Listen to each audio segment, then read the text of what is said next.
What's up, everybody? It's your man's KJ the Great, dropping another edition of All Sports Media TV. But first, I want to say, I hope and pray everything is great your way. Now, let's get to it. All right, y'all. So, we about to talk about MMA today. And we're talking about women's MMA as one of boxing's brightest, greatest stars has been competing in MMA for some time now. And we are talking about none other than the GOAT, Clarissa T-Rex Shields. In boxing, she is a three-division champion, former unified super middleweight champion, two-time undisputed middleweight champion, former undisputed junior middleweight champion. She made her debut in the PFL, where she got it was the last round. It was third round. Yeah, third round KO over her opponent after spending over 10 minutes of that fight. As a lot of people, say they expected, on her back, pretty much getting dominated on the ground and pound type of game. But nonetheless, she won that fight. Her opponent went for her takedown. She sprawled out pretty well, and then just went for the ground and pound. Got her back full mount and just went to work. And the referee stopped it. She got a KO. Now in her second fight with Abigail Montez, you can see the growth that she and the work that she put in with her camp with that fight. Her takedown defense was far superior than her first fight. Um, she was more patient in that fight. She did get a little overzealous, as she tends to do sometimes when she's rushing in. This is in MMA that I've seen. She'll rush in, she'll catch you with one punch, and then she'll come right back, 4, 5, 6, 7 punches right behind it. And that's how she get took down. She got took down in the second round and the third round, which ultimately gave Abigail Montez the split decision in that fight, which it was not a bad loss, but it was a loss that was kind of like, you improved dramatically from your first win in your first fight, but here you are with all of this room to grow. So it was definitely one of those fights where you could say, you know, she needed that loss so that she could go back to the drawing board, look at her improvements, but also look at the faults that she has. Now, in this fight, she'll be taking on Kelsey Desantis, who is one win, two losses, no draw in the Bellator MMA. As you guys know, the PFL, Professional Fighters League, bought out Bellator, and their plans that they released was that they are gonna, do some kind of inter-brand type of fights where you have fighters from this side fighting that side, eventually having, champion versus champion type of fights. And they also signed the Predator, former UFC heavyweight champion Francis Ngannou, baddest man on the planet. But he's been crossing over into boxing. He had a fight with Tyson Fury that went absolutely different than everybody thought it would. But let's talk about these ladies, man. It's all about the ladies today. So, with that being said, this fight is going to take place February 24th. Um, Clarissa Shields representing the PFL side, Kelsey Desantis on the Bellator side. This will be in the lightweight division.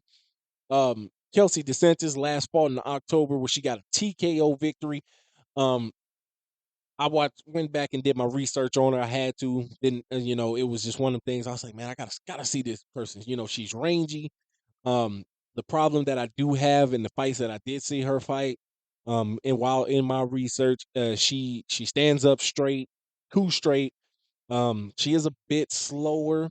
I don't know if that's just to do with her being more rangy. And sometimes she's real hesitant, like the shot will be there and she won't take it. So that could be her trying to time her opponent, which that's what happened in my opinion with her first round KO over Kat Nelson.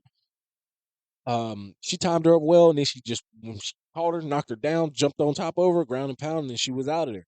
But when you're fighting somebody like Clarissa Shields, who has the hand speed and the power that carries over, You definitely don't want to get caught slacking in there because those hands could come one behind the other quick, quick, quick, quick, quick, quick, quick, quick, quick. Now, Clarissa Shields did score a knockdown, excuse me, a takedown in her last fight. So that's another area of improvement that I think she's made, but still has, a vast uh, amount of growth that can be had in that area. So these two ladies, Clarissa Shields lost a split decision in her fight with Abigail Montez. Um, Prior to October, Kelsey Desantis, she had a split decision loss and a unanimous decision loss. Um, I wouldn't, I don't know fully too much on her background outside of Bellator, but I wouldn't say it's too bad. But you fighting somebody around kind of like your experience level in the cage, so it shouldn't be too much of a difference in I guess experience in the cage. I'll say that. But odds makers, they already got Clarissa Shields pegged as the favorite going into this fight. She was pegged as the favorite in her last fight. But that's okay. That's fine. We just have to wait and see what Kelsey Desantis brings to the table. We know Clarissa Shields trains down at the Jackson Wink. They got all the top stars down there, John Jones and Holly Holm and all of them down there. So we'll have to see what type of improvements she's made over the past,